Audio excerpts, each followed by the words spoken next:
Once more with feeling, we gather under the continued reign of Hawthorn on the 360 agenda.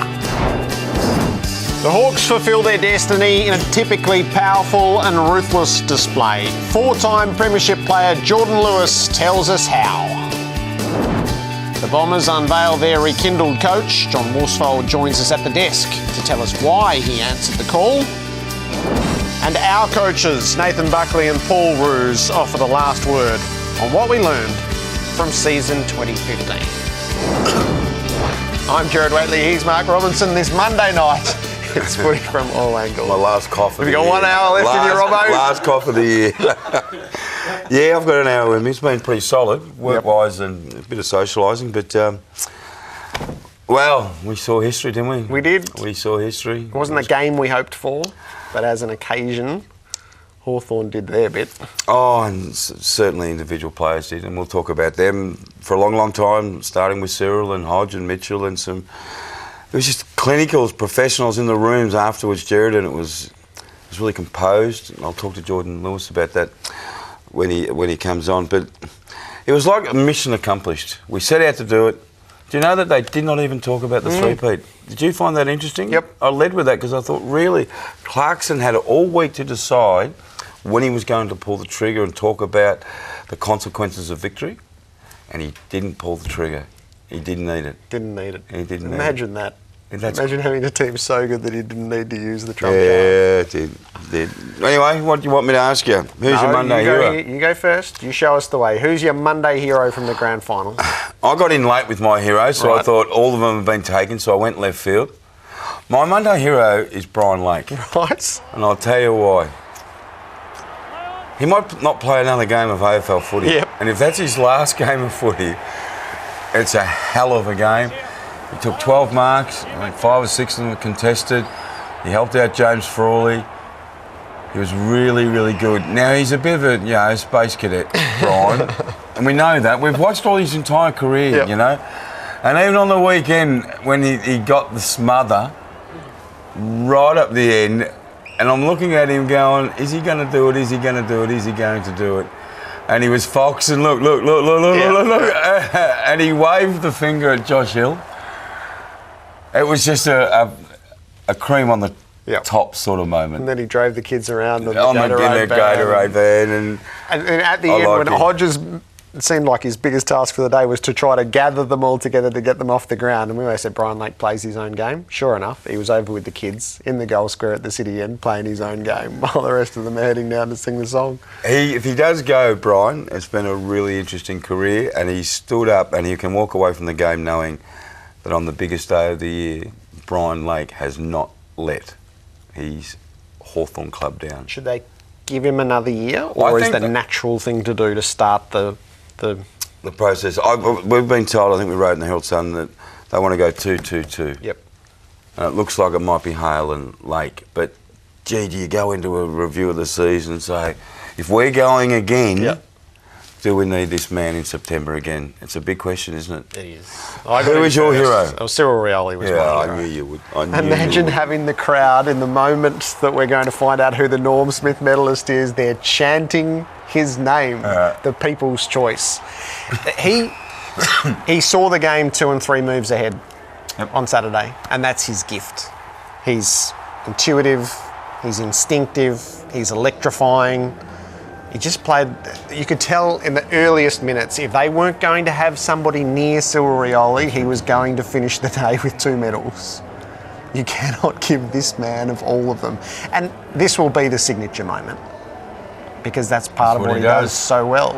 And that one, that's seeing 2 and 3 moves ahead. And then he took the big hanger at the end. Jared Ruffhead owes him a beer here. Oh, why is Ruffy doing that? This is not on. That's pathetic, Ruffy. That is pathetic. Yeah. And how beautiful that Andrew McLeod was the man to present it. And on breeding, this is the moment that he was bred for, with the Riolis and the Longs, who are already on the honour roll. From the Tiwi It is astonishing, isn't it? Population of 3,000 people. I've been there. Have you been to the Tiwi? No, I haven't.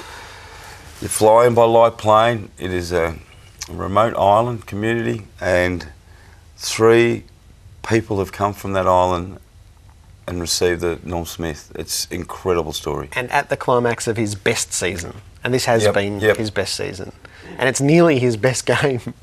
I mean, the 2008 grand final he shaped. He kicked those 6 goals earlier on in the season.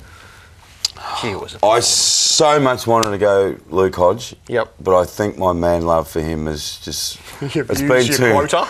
I've got none left. I have got none left. He had I wondered if he'd go James Frawley. I wrote about James Frawley on Saturday. I thought he was terrific. Yeah, I was really wrapped for James Frawley, but Hodge, I've said it before, mate. He's extraordinary. Yep. An absolutely extraordinary leader. Okay. Anyway. The agenda belongs to Hawthorn. On Friday night, Michael Voss, who knows a thing or two about 3 straight premierships, he set the terms, and the Hawks on Saturday fulfilled them perfectly. Well, I think the pressure starts during the week, just for the sheer fact that there will be a result. And early in the week, it starts with real just enthusiasm. You're just so excited about it, and then it dawns on you that, hang on, all of a sudden there's a win and loss at the end of that. And it just plays on your mind all pre-game. You know, what if the player on plays that gets the Norm Smith medal? What if we lose? It's the first time the actual outcomes becomes a really significant possibility. So you just fret about that. This is the best time as a player before a grand final. The great unknown. What will happen? The journey begins. You know, you get talked about all year about every contest. Your coaches talk about every contest will matter. You need to be really good in this contest because it'll matter on grand final day.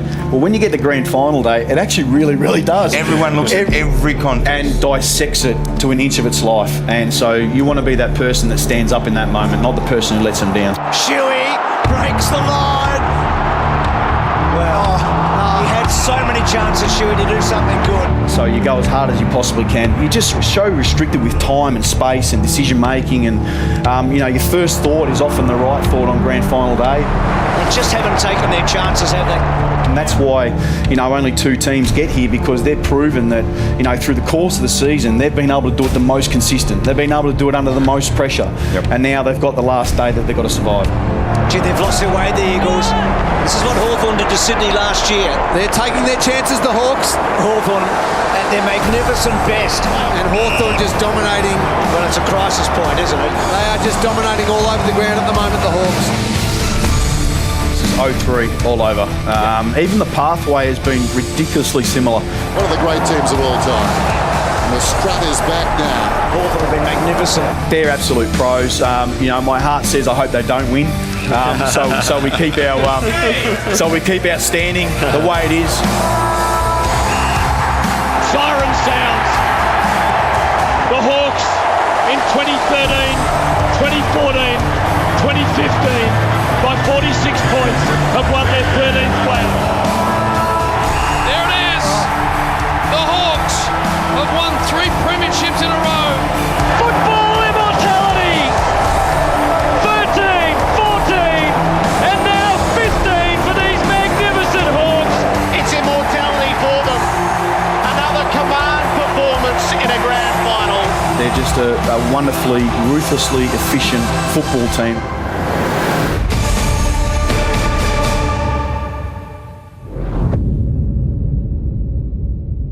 And well, they should bask. All right, 360. Hang on for a second. How great was Michael Voss? Yep.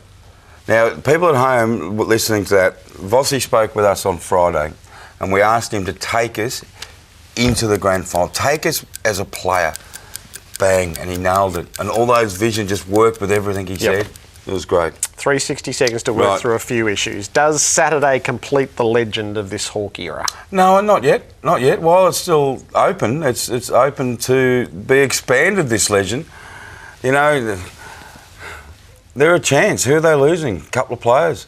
Depends. They've got a lot of things to work on, but they're going to be thereabouts, Jared. It says so much about them that the conversation so instantly turns to the 4th. As Kenny likes to say, they've got to go through Chicago, which is go through MCG. If you want to win the flag next year, you've got to go through Hawthorn. So you've got to bank on your team beating Hawthorn at the MCG at some stage. And particularly on that day. They are the heavyweight champ. If you get to throw a punch here or there, you better land it. Because when they just walk at you, I reckon. They just walk at you and then they put one there and one there and one there and one there and one there and it's done. Yep, that's all they do. They're great. I love them. Yeah. Absolutely love them. Where does Alistair Clarkson stand in the coaching pantheon? I was just talking to Jason Dunstall about this, so I'm not going to steal stuff, and Jace is coming up on the couch and we're looking forward to that. He's the best coach in my opinion, of the last, and Jace said further, of the last 30 years. Yep. Of football. Last year, Jared, I wrote a piece about him and I got chipped a little bit, and that's fine. To me, he's the modern day Norm Smith. And now when I was growing up, it was Norm Smith this, Norm Smith that. He changed the game, he did this. We have watched Alistair Clarkson win 3 premierships with 3 different styles of football. It's incredible. And it's just not the team and tactics. It's helped building a club and don't worry about culture, building an environment that enables a club to do that. Because it's not just Alistair Clarkson. It's made up of good people everywhere. So, I think he's higher. I mean, do you rank him with these names, mate? Parkin, Hafey. Jeans, Hafey, Barassi, Parkin, Sheedy, Matthews. You know what they mean to football. Yeah. So Clarkson is in that. He is in that bracket. And you don't actually need the fullness of time or him to finish up and wait one against it. He's in there. He's in there now. On achievement, on influence over the game. So we'll be lucky as we'll live through his entire coaching tenure. Yeah, we will. And we'll understand the way that he changed football. Yep. And that he produced a team that consistently played the best of whatever modern football was. And that over a period of time, every year, they were the mark. Everybody sets up and goes, right, we either have to match it or beat it or find a way to bring it undone. And there they were, just still repelling it. And each premiership on the last day was won more easily than the last. It's crazy. They've got to match them in tactics and they've got to match them with attitude as well. Did West Coast get stage fright? Jared, I have not been on an AFL Grand Final day, but from afar, it appeared to me that they were overawed. Now, other people who've played in Grand Finals have been speaking over the weekend. They got jittery. Just the mistakes. Yeah, the blunder. Yeah, and you know, I don't want to harp on, there's so many, but, you know, Mark Lacra's missed handball, went straight through his fingers, Hawks grabbed it, bang, bang, bang, bang, you know, Hill kicks the goal just before quarter time. Lacra doesn't do that. He's a beautiful footballer. When the ball in his hand, it just seems to be there. That's great. And when he made that mistake, because he wasn't being touched when he was going for the ball, and when the ball arrived, he knew they were coming. And what happened, clearly that's got put shockwaves through his head and he didn't concentrate enough. And that's what happened several times. Even Sinclair's 50-metre penalty, when he slapped the ball, I was sitting there going, oh, you idiot, you idiot. You've just given them, you had so much momentum early. Yeah, yep. And in one slap of a hand, they're going that way 50 metres. I thought, oh man, don't do that, you idiot. Anyway. Shuey's choice to kick at the second goal instead of laying off the handball. Shuey's a star, mate. No, and he started amazingly. Oh, he was. But he made the choice that denied them the second goal and the furthering of it. Yeah. Darling drops, that's sort of the signature moment that bounces off his nose. And what was the signature moment? Now I'm going to bring up my man. Yep. He's not my man. I don't talk like that. I'm going to bring up my favourite player. Yep. Luke Hodges' banana goal in the second quarter. Okay. I've got a treat for you. What Park is it? that. Yep. So have one look at it. Yep. And then we'll play this from all angles after we finish with Jordan Lewis, with everybody's call, because that's the moment that gets replayed and replayed and replayed. To me, there's a lot of highlights of the game, but that is it. It was a big moment. Jeez, it was funny. Clarkson was laughing. Yeah. Clarkson was saying he should have centred it, and he probably should have, right? But when it's Hodge, you can do that sort of stuff. Yep. All right, we'll come back to that. What can we learn from last night's NRL Grand Final? Seeing this as you put this question in, and you've got an answer, I'll ask you. I'll tell you what we can learn. What?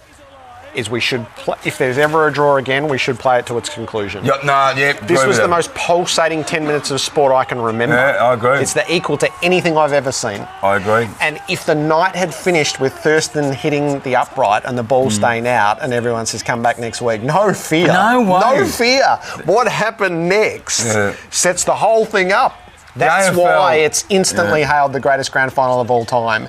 Is we should look at this and go, Wayne Bennett is sitting there today going, we should come back next week. No, That's not the lesson. Just very quickly, the AFL, don't be so greedy, and B, Thurston had a bloodied eye. In the AFL, Blood rule, the you're umpire off. would have said, get off the ground. Hey, Jordan Lewis is waiting for us. Oh, no, this is a sorry, real champ. treat. Jordan, welcome again to AFL 360. Thanks, boys. It's nice to be joining you guys on a Monday after the grand final once again. How do we find you on this particular Monday?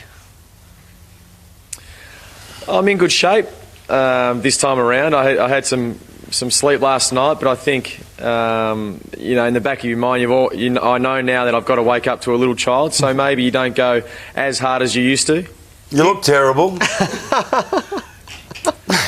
Yeah, I never look great. How was your Saturday night? Take us. We all saw the game, the events in the rooms, after the rooms, and wherever life took you from there.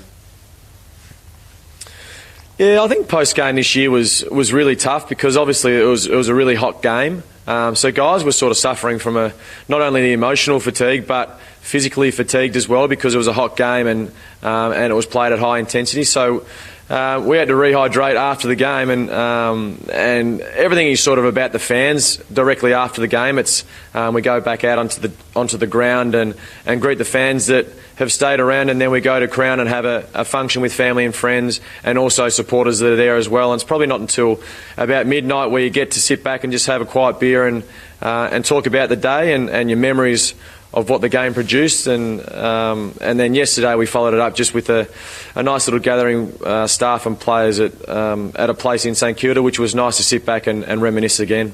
Jordan, I was in the rooms for the last 3 premierships, and I wrote a piece today that that you were hot and you're tired and you're emotionally spent, but the same out-of-control joy wasn't there. It was a really composed room. It was like we had a job to do and we did it.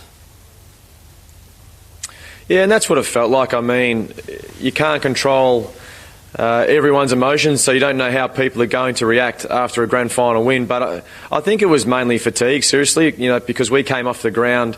So you finish the game, you get presented the medals, and then you do the lap of honour. And that takes time, and that also takes energy and the emotion out of it. And I think by the time you get back into the rooms, you sing the song, and then you're pretty much drained. But, it probably wasn't overly excited in the rooms straight after the win. But there was certainly when we went into the change rooms and then when Clarko spoke, there was a lot of emotion and realisation that we just won our 3rd premiership in a row.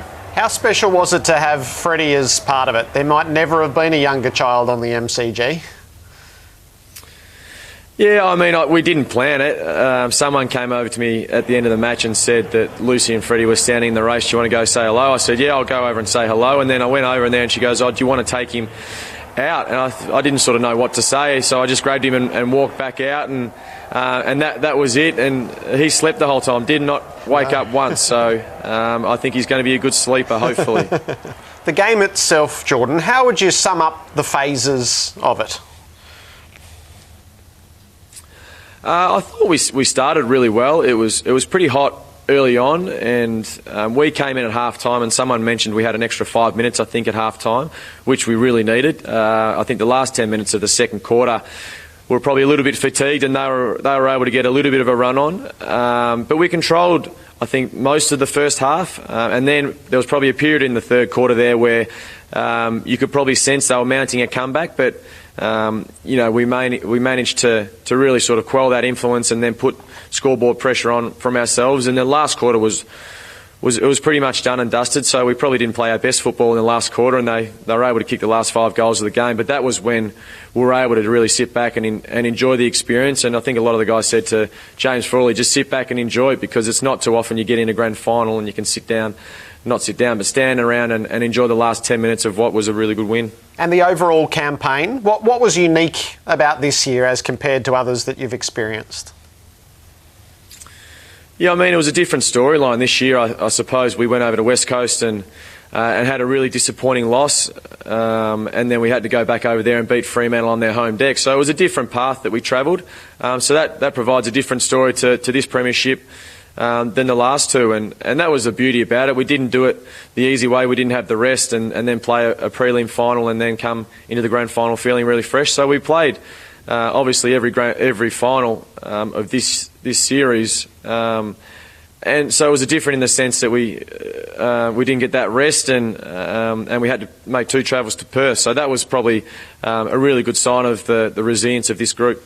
I want to ask you about Hodgie, if I can, Jordan. I was having a discussion with people over the weekend about where does Luke now sit in overall football at Hawthorn, and I had I know there's probably better players like a Dunstall, but I actually think it goes Matthews Hodge now. Do you agree? Do you not agree? Do you think he's up there that high? From Hawthorn or from Hawthorn? From Hawthorn. From any club. From Hawthorn, Chief. Yeah, I mean, what he does on the field is certainly for everyone to see, but what we see is the way that he carries himself off the field and around this club, and he's so influential, and that's why a lot of players, when you follow someone out like Hodgie, you want to play like him, and that's probably a big reason why we've been successful, because people don't want to let him down. He's been when you play with someone, you don't understand how good a player they are because you never really see the games. You see your own highlight, your own game and what you can learn on, but it's not until they probably play a milestone game when you see a package of what they're able to do, and that's what I'm looking forward to when I eventually retire, getting games and sitting back and watching on how good these players are, Hodge and Mitchell, and I think we're pretty fortunate to play with a couple of players that will probably go down in history as being one of the great players of Hawthorn Football Club. And you're heading in for surgery? Yeah, I've just got told then, so I've got about an hour to get myself ready, pack my toiletry bag and pack a little bag and head in. What is it? What's wrong? Just wrist arthroscope, so nothing major, but just get it out of the road and get it done. Whose head did you break that on? Probably would have been yours. Jordan, fantastic. What an amazing achievement. 4 premierships for yourself. Well done. No worries. Thanks, guys, and thanks for another fantastic year, and had a lot of fun. Yeah, we have been huge beneficiaries of it, as has everybody watching. Jordan Lewis, part of the AFL 360 family. You're talking about Luke Hodge. Well, he provided one of the moments of the grand final. He's hugging the pocket here, wanting Hodge to win a one-on-one against Schofield. Puopolo got a high tackle, back to Hodge. That's a goal, I think. It is. Hodge has done it from nowhere. We shouldn't be surprised, should we? Long in search of Hodge. Can't get to him. Schofield went to him. Puopolo to the ground and Hodge off a stair. Banana! Bugger! Luke Hodge! Grand final superstar! To the pocket, near the boundary. Hodge can't mark. Puopolo can crumb. Falls, gives to Hodge, bends it back from the boundary. It is an unbelievable goal. Kicks the forward pocket, he goes looking for Luke Hodge. Schofield got there trying to commit the spoil. In there, Puopolo to Hodge with the outside of the boot. Luke Hodge! He's kicked the goal! Wow! That is a grand final moment. We will look again.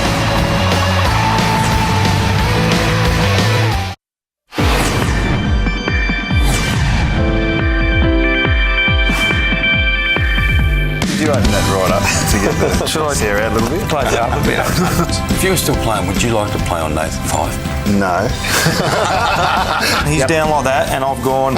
He's running into me. Tell him to stand up, give him a glancing blow, and see how he comes it. About the similar shaped head. So I reckon what would have happened is you would look down at the board, thinking, okay, let's get our centre bounce, let's get a couple of interchanges, and you would have looked back up and what happened? It's important to have a really robust, resilient dog in times like that. I get more emails when we lose than when we win. You're against each other this weekend, which is a curiosity of the fixture in itself. So good luck. I hope you're busy with those emails, mate.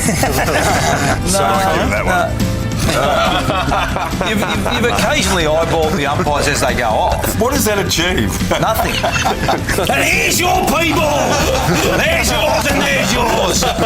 Spew and I didn't get a call for that one. They have guided us through the highs and lows of the season and virtually every Monday night taught us and you something about the game. Paul Roos, welcome. Good evening. Nathan Buckley for the last time. Hello. Bucks, how are you? Good. What did you see on Saturday?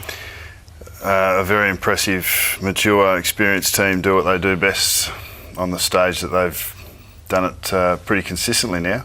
It was impressive. Last year you said that the Hawthorn system you thought beat the Sydney system. Was it a similar feeling this year, or was it pressure, or what was it? It'd be really interesting to go inside the four walls of Hawthorn and actually ask them, where do the last two grand finals stack against their better performances? I mean, it's easy to say, well, it's a grand final, so clearly if you win a grand final, that's a pretty good performance. But against their own measures, against their own expectations, against what they've gone out to achieve and the method that they've wanted to use on that day against that opponent, how have they executed? And I wouldn't be surprised at all if they said that two of their best in their last 26 games would have been the two grannies. And I think that's a disappointing thing probably for Simo. Like, they just didn't get their system in play. You talk about their system. Hawthorn were able to play their system and the Eagles just didn't seem to get their system going. And when they did, and it's not necessarily a turning point. When they did, Darling drops the mark and fumbles it. So you sort of felt like they were getting a little momentum and maybe getting back in the game. But that just was the sort of day for the Eagles. They just didn't seem to get their system going. The pressure on the ball is something that if West Coast play, the way they play, they rely on defending space, but they still rely on being able to put some pressure on the ball carrier. Against the pressure factors become something significant. It's definitely something we use internally at Collingwood. West Coast put on 1.72 or 172 on Hawthorn in the qualifying final. It was 151 in the grand final, and that's their worst result for the year. So that's just pressure on the ball. Now, that's Hawthorn's ability to structure up and use it really well and buffer that pressure, any pressure that's there. But if you can't put pressure on the ball, you can't defend space in front of it. So that's what we saw. Does Adam Simpson have to make adjustments on the style he went in and played? But that meant that players were on their own, and Hawthorn used the ball and they shared the ball, and they kept the ball and they kicked goals. Sam Mitchell had 35, 33, 34 and 35 over the four finals games. And everyone was debating, should people tag Sam Mitchell? And the answer was no. In hindsight, Roosie, surely that's a mistake. I think what you'll see now is we've gone through an evolution of, I reckon, with Mick rotating Swan and Pendlebury and all that crew with that high interchange rotation, and we've been through a Bucks a little bit going away from the run with player. It came in a bit more this year. I think you'll see it come back in next year because you've got 90 interchange. You're going to have mids going forward. You're going to have spending less time on the ground, more extended stints on the ground. I think what teams have sort of said over the last sort of 2 to 3 years, we can't guard space and we can't guard territory if we've actually got me versus you, Bucks versus Gerard. So that's the evolution of some of the teams. I think we will find some of the good midfielders aren't going to get anywhere near as much space next year as perhaps what they've had over the last 2 or 3 years. Hawthorn defends space. They defend in a still in a cluster type format. I mean, it's not as it's refined and it's evolved, and Hawthorn have famously been able to stay ahead of the curve with the same players, but just getting better year on year with more experience, adding one here, one there. They've done exceptionally well, but they still defend space, and they still have the capacity to run with. Like Liam Shields will go to, and their understanding of the way they want to play. I mean, they're coached exceptionally well. It's really clear and it's really evident. They've got really strong leadership, and if they shift from this to that, we need to go and run with that bloke, it's seamless. Their defence is seamless. That bloke he plays a little bit closer to that guy. He knows how close he's going to play him at stoppage. How they know to fill that hole when that player leaves that role to go and sit on a player, then they just go and fill that role. Everyone knows. It is, and it's done exceptionally well. You asked about Simo before. I just think Hawthorn did it better than what, and as you can imagine, Hawthorn have been doing it for longer than what the Eagles have been doing it, because as Buck said, there's some differences, but there's certainly some similarities between the way that they play. But if you're trying to beat Hawthorn at Hawthorn's game style, it's very, very hard to do. It's easy to knee-jerk off off a grand final as well, and I wouldn't think that West Coast would change too much of how they've gone about it. They just need to get better at it, and as sides that didn't make the grand final need to get better at their systems. And you don't blindly go into the next season saying, well, then 100% of what we've done is right and we don't shift. That's that natural evolution. But you're not just trying to catch the Premier. You're trying to leapfrog. You're trying to think 3 or 4 years in advance and say, well, what does our personnel look like? What game structure best fits in with them, and how are we going to leapfrog these guys? Because you just don't want to get level with them. And you're competing against 16 other teams as well that aren't quite there. But West Coast will stick with the way they've played. They'll make modifications, and their personnel will be slightly different. But I think it's just, the credit goes to Hawthorn to be able to refine and reinvent. So the phenomenon of chasing Hawthorn isn't a reality for everybody, but there has to be a few who chase Hawthorn, don't there? Or the gap, which they're best consistently through the year when it was produced, has a space on the rest of the competition. But those same players that we spoke about, Lake and Gibson, Mitchell, Hodge, Lewis, Cyril Rioli up front, Bruce Puopolo, they all played through the front half of the year when they went win-loss, win-loss, win-loss, win-loss. And it's only a smidgen of difference between playing your best footy or being that contest, that arm wrestle between the opposition and you. How much can you enforce your style on them? And it's nearly that tipping point where, and we saw it on the weekend, the tipping point where it just steamrolls. But generally it's a bit of an arm wrestle, and Hawthorn were involved in that. And when you're involved in an arm wrestle with Hawthorn and they're not quite at their best and the other teams are right, you're in the game. But their best is still the best. And you've got to prepare and try and beat that. You spoke about leadership, and you've got a great captain. Scott Pendlebury is a great captain. But when you look at Luke Hodge and Sam Mitchell, what do you see in Hodge? It's not just the one or the two. No. It's not the first and second and third leader.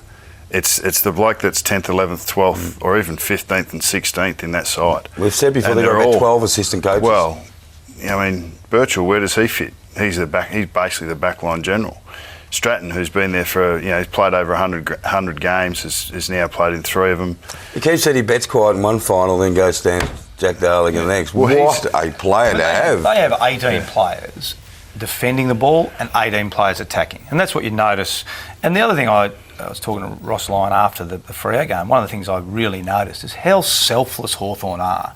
And there's some key moments in any game where the team that's under pressure and hasn't been there a lot doesn't give a handball, kicks it over their shoulder, it's a point or something like that. There's a couple of really key moments early in the game on the weekend. Hawthorn are so selfless. They just play for each other so well, and they'll always give that handball. They don't care who kicks the goal. They don't care who gets the clearance. They don't care who gives the glory. And that's the thing when you watch them play. How many of them are great leaders? It's hard to tell because you're not out in the field, watching them, directing them, hearing them. Clearly, Hodgie, you can see him pointing, Mitchell points, Lewis, etc. So they've probably, I don't know, if they've got 6 or 7, probably more than most teams. But their ability to all understand their roles on both sides of the footy really stands out. How did you feel for James Frawley? It's fantastic. I mean, look, seeing him probably play forward for us, we needed him to play forward. I guess seeing him play forward for Hawthorn, you were wondering a little bit, why'd they get him there? James is a very task-orientated, very good athlete, and when you give him a role, he generally completes it. So I just felt the shift over the last couple of weeks has been really important for him to get his confidence back and to play well, and he played well on the weekend. Walker, Pavlich, Kennedy. Yep. That's a super 3 weeks from a key defender, isn't it? And he's more than capable of doing that. And I guess it's, with Lake there, and sometimes the forward line's Bucks now are a little bit different. They're not as traditional. Eagles have a bit more of a traditional forward line with 3 talls, so you're able to play 3 bigs, but it is hard with Lake, Gibson, and Stratton plays big, Lake, Frawley. Yep. But that's his role. He's a very, very good one-on-one defender. He's got good speed, and he's very task-orientated. The most emotional scenes of the day were around Brett Ratton, and it was a moment to understand the camaraderie and the collegiality and the collective endeavour. When you look at a moment like that, it tells you a lot about footy clubs, I suspect. Absolutely, and that's a very public visualisation of that. I think every club, every year, because we're people, we're flesh and blood, has challenges and things that bring the group, the closeness and the bond of the group together. because you really need to lean on each other. It's a high pressure environment from a professional standpoint, let alone from a personal one. So to see that happen, was absolutely significant. I mean, one of the leaders that we were just talking about, Jared Roughhead, was diagnosed with cancer midway through the season and didn't know whether he was going to have further treatment on that after surgery. That's fairly significant. I think it does bring it back to bear, the fact that there's a lot of hurdles that need to be jumped to be able to achieve what Hawthorn have done. They've done it 3 years in a row. It's significant. Clarkson had the opportunity to bask himself winning 3 in a row. And it says so much about Hawthorn, the club, that they all turned to Brett Ratton in the box. I just thought that was as special a moment we've seen this year. I think history sort of says that the teams that do it 3 times in a row, or 3 in 4 years, or 4 in 5 years, they're just great character people. I mean, that's what happens. You look at Brisbane; they're a pretty humble sort of team, a really good team. Lee Matthews. You look at the humility of the Geelong team; they're all pretty sort of So I think that's a consistent theme, Robbo. That good people run good footy clubs. You guys as coach often say it. You go for talent, but you've got to find good people. Yeah, absolutely. And that's on and off the field. It's good. Of course, we need talent from the play, but these key positions off the field are just vitally important to build whatever you're trying to build. And I think Clarko knows it's not just about the coach, because you've got to put the list together, you've got to manage the list in terms of player welfare, you've got your assistant coaches that look after stoppages and kick-ins and ball movement and defence and all those sorts of things. So no one person runs a good footy club. A good footy club has a lot of very good people. So the next couple of weeks, it feels like it's going to be the most hypercharged trade period we've ever experienced. Always does, mate. It does. Do you think it will actually come to fruition? There'll be significant shifts, as there always is, but like everything else, we'll get the other side of it and we'll move on to the next thing. How important is it to stock during this period, though? Well, it's your only opportunity. Thanks for giving me another crack at it. But like, it was a 3-week period last year, so you sort of get to it and you go, okay, well, don't worry about the first week because there's just so much time. I'm glad that it's come back a tad. Yeah. But list managers have been plying their trade, conversations with other list managers, conversations internally with their club. Where are our gaps? What are our targets? What do we need?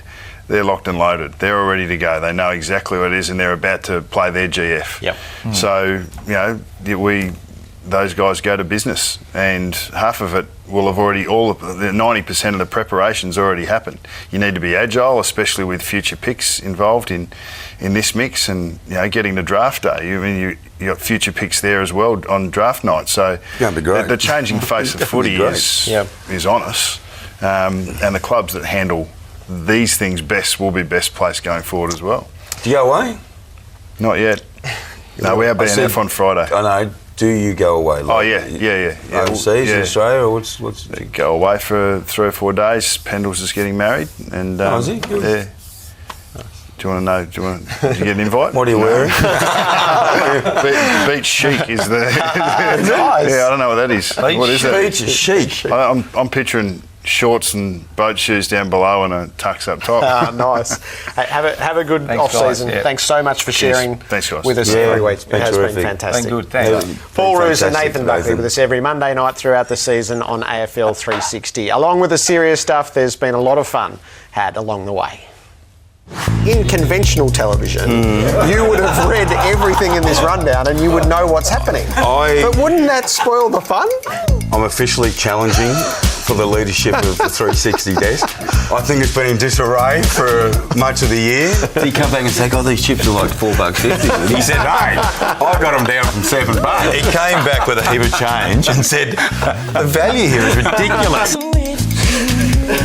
I had to word up my pit crew about McClure coming in, so we're going to have to try and squeeze him in the car, which we might need to get the shoehorn out. So that's the most at stake there. Sort of the last straw with her, I think it was. We aren't going out anymore, so it was pretty rough. But nah, jokes. How come bloody Barry also like AFL 360 fan moment. If I was to tag a player in our side, it would be Hodgie first. Yes, of course. Well done. Of course, you're not going to say yourself. What was all these tough questions they were talking about? Oh, yeah, I asked one and you spoke for the next day. That's it. see your pink shorts, mate. You just tuck them down. Yes. I think they're salmon. We're about to see the result of your spill. Oh, you're kidding. Undecided wasn't even a category. I didn't even think that's crap.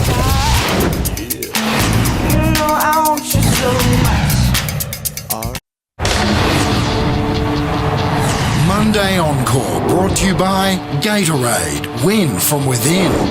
I had my first little sex dream.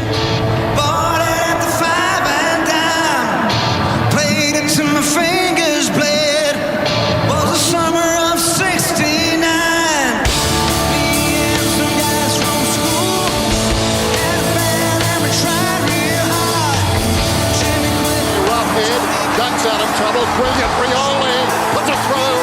How about that for a start? Puopolo got a high tackle, back to Hodge. That's a goal, I think. It is. Hodge has done it from nowhere. Big fly, Smith in the pocket, clever. Oh, Benedict, clever, brilliant. Oh dear, what a terrible compromise.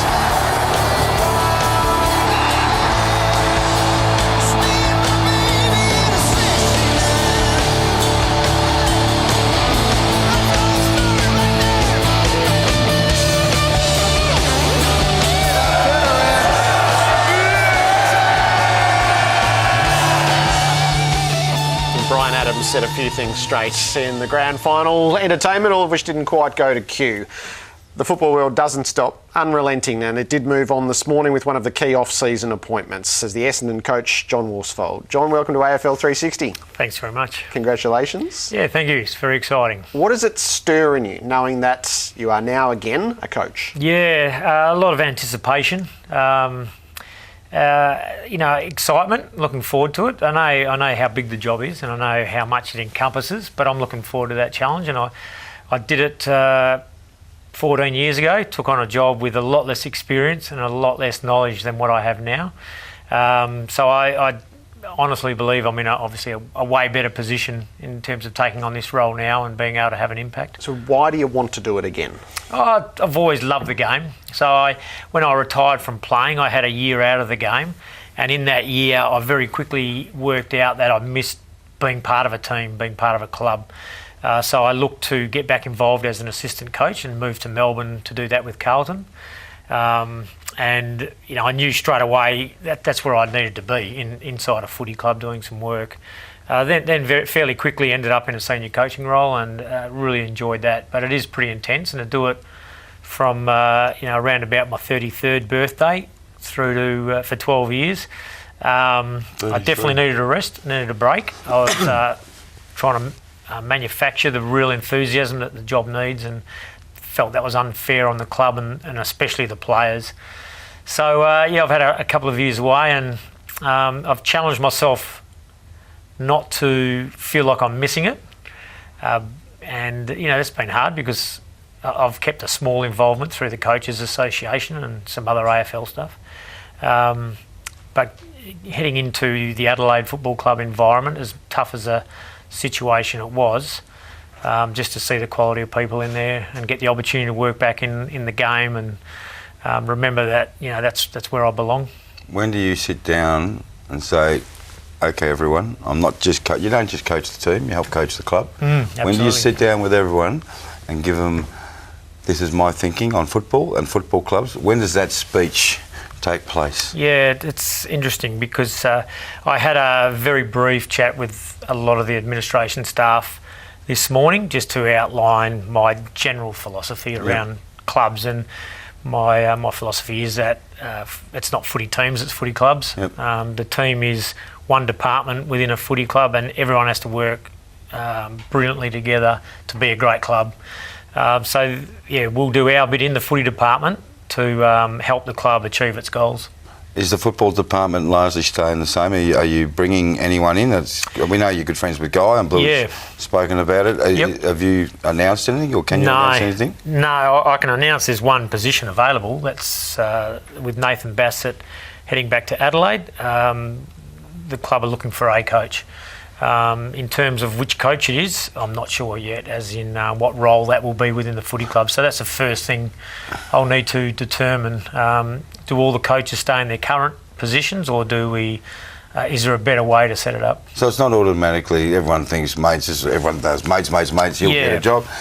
You're looking for the best person. If Bluey's that person, fine. But you don't even know what. You don't need a senior assistant, do you? Or? I don't feel as though I need one. No. But look, Guy McKenna is a great mate of mine. So he starts off. Obviously, I know him very well. Massive respect for how he goes about it. I know his passion for the game. I know his work ethic, so he's got a head start in that regard. You looked after his teammates for 12 years. His opponent, sorry, for 12 years. Yeah, I know, that's right. Blue was running off. Yeah, no, gee, he had an easy ride. But so he owes me. Maybe he can come in and do all the heavy lifting now. When you say you're excited, it's a generic word. Oh, I'm excited. Yeah. That's great. You're going to a club that has been under siege, like no other football club, maybe your club, previous club, under siege. Do you think that the club is wounded? Have you detected that in your talks with the club, that this is a club that's wounded, that needs an arm around them, or does it need a slap across the face to jolt them out of it? What's your thinking? No, I haven't seen or noticed any of that as yet, but it's obviously very early days. So I met briefly with maybe a dozen players today. They seem pretty excited about the upcoming pre-season. So as much as there's still a little bit of doubt hanging over them with the Court of Arbitration of Sport to sit, they genuinely seem pretty excited about starting pre-season. And overall, the club, I think, are starting to focus on a new start now, even though it's there's stuff that still has to happen in regards to the WADA and ASADA stuff. Do you have any fears about that, John? No, not really. No, I'll just deal with whatever comes from that. Look, I'm just excited the fact that it is drawing to a close for the players specifically and for the club. And whatever the outcome is from that, we'll address that and then have a plan around moving forward from there. Is it daunting walking into a new club? Yeah, John? Absolutely. Yeah, it like is. You're at West Coast for so long and then you coached it. So you knew the surrounds. Carlton for the 1 year. 2 years. 2 years at Carlton before you went home. Suddenly you're the main man. You're assistant coach at Carlton. So now you're the main man. So what's it like walking in the doors and think, right, I'm now the coach of an unfamiliar surroundings? Absolutely. It gets not embarrassing, but you feel like there's a big job ahead and you've got a lot of responsibility, and I don't take that lightly. That's why I never felt I was going to just throw my hat out there straight away. I had to make sure I was ready for this again. Did you have to speak to how much did you have to speak to your wife, your family? Because so much has been said of that. It's a family decision. Yeah, it is. My family have been unbelievably supportive through, my 12 years as senior coach of West Coast, where the travel and time commitment load is a fair bit higher than what it is if you're based at a Melbourne-based club. Yeah. They've been really supportive. They're excited. Yeah, we've talked about it, about the possibility of moving, upping everything. They've been really supportive and excited about it. Did you have to talk it to your wife? And I'm sorry for prying, but so right, I'm going to get back into coaching. There's a possibility I can coach Essendon. There's a possibility I can coach Adelaide. Do you actually have to ask her, where would you like to live? Absolutely, that is a key component because we've relocated to Melbourne once before, and we talked about all the pros and cons of getting back into coaching, and one of those is which state you're based in. And Adelaide has a similar travel load to what West Coast had over the years, and as I said, a Melbourne-based club, it pulls back a fair bit. That's not obviously the only reason around the decision to pursue the Essendon role, but that is definitely something we took into account. You brought a welcome gift in for the man next to you? Yeah, I did, yeah. So he wants to make a statement and you play a bit of golf. We wore these last week, yeah, John. These are pretty popular. They're hard to get hold of, mate. Thank you very much. No, I tell you what, just to judge your total investment at Essendon, are you going to wear one on occasions, John? I'll be tipping I'll need one getting used to the Melbourne weather again. So I may load up. It's good to have you back in the coaching ranks, John. Good luck with it. Thanks very much. We'll see you next year, I'm sure. John Worsfold, the new coach at Essendon. We'll tidy up on 360 next.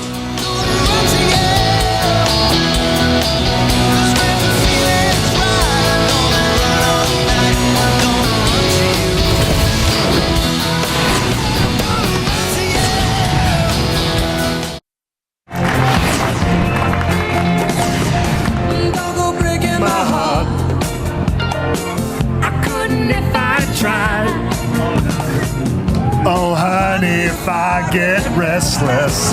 Bazzy, you're not that kind. Excellent. Don't go breaking my heart. You take the weight off of me. Oh, honey, when you knock on my door. Honey, I give you my key. What a sour note on which to finish. Moons. He was rolling sexy, everything then, got wasn't into it, didn't he? More than you should. On you, no doubt. On your Moons. All right, a moment to say thank you to everybody who's been part of AFL 360 this season, but specifically to our very small team. Daniel North, who cuts our packages, the Lux. Well done, Dan. And his best work tonight. Sam Daddo, when I said he brings you a pen every night, all his mates have been going, is that all you do? That's all he does. That's all he does. That's all he does. And to Tim Hodges, who is the heart and soul of the show as its producer. Well done, Tim. It's been a hell of a good year. And Lib. Oh, Libby makeup. For putting makeup on your head. What about your friends, the cameraman here? I talk to the cameraman every night. He don't talk to him. To you guys, thank you very much. It's been sensational. Robbo. Thank you. Well done, Jared. Have a good summer. Are we coming back? I hope so. We're in the lap of the gods. Let's head on the couch with Jared Healy.